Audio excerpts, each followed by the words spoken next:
Don't forget to subscribe and leave a comment on this video saying I subscribed. Let's get into it.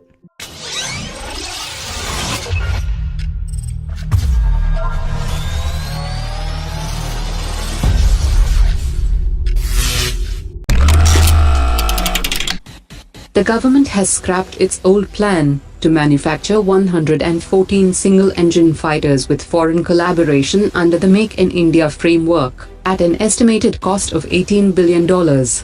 Top sources have said that the Defense Ministry has directed the Air Force to come up with a new proposal that will take the single and twin-engine fighters into consideration. The aircraft will be procured under Make in India, and the global manufacturers will have a production line in India, and the project will have adequate numbers with the possibility of future expansions. The earlier plan placed the restriction of single-engine fighters, which limited the competition to the American F-16 Block 70 and the Swedish Gripen. The companies that participated in the scrapped MMRCA project will also be invited, and to speed up matters, the Ministry of Defense will also be looking at any new additions by global manufacturers, since the MMRCA trials carried out in 2011. The aircraft that were tested earlier were Lockheed Martin's F-16, Boeing's F-A-18, Eurofighter Typhoon, French Rafale fighter jet, Saab's Gripen, and Russian MiG-35. It is estimated that by 2027, the number of squadrons will go down to just 19, given the long delays in the indigenous Tejas fighter jet. The procurement of combat aircraft has suffered heavy delays, but just as vital is the modernization of airfields used by the Indian Air Force, and it is also running behind schedule as well.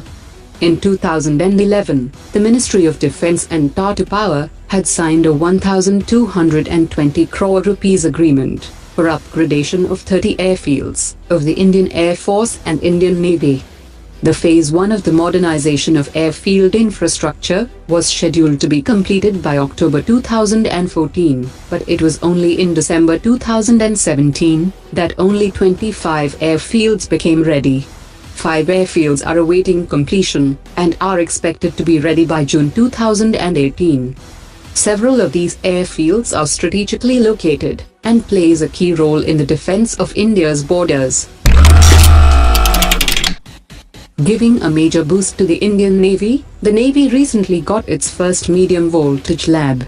The new lab is a kind of training center that allows the Navy officials to train and operate modern equipments of Navy without going to the field.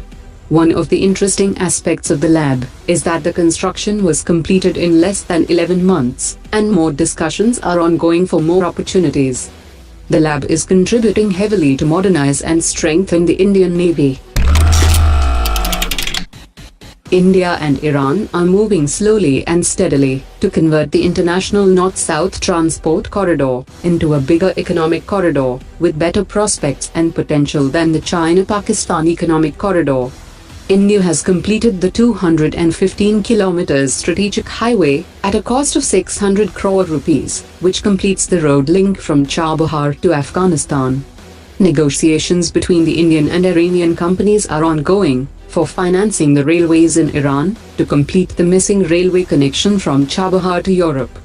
A high-level delegation is now in Iran to finalize various contracts worth $1.6 billion, which includes a 663 kilometers railway line.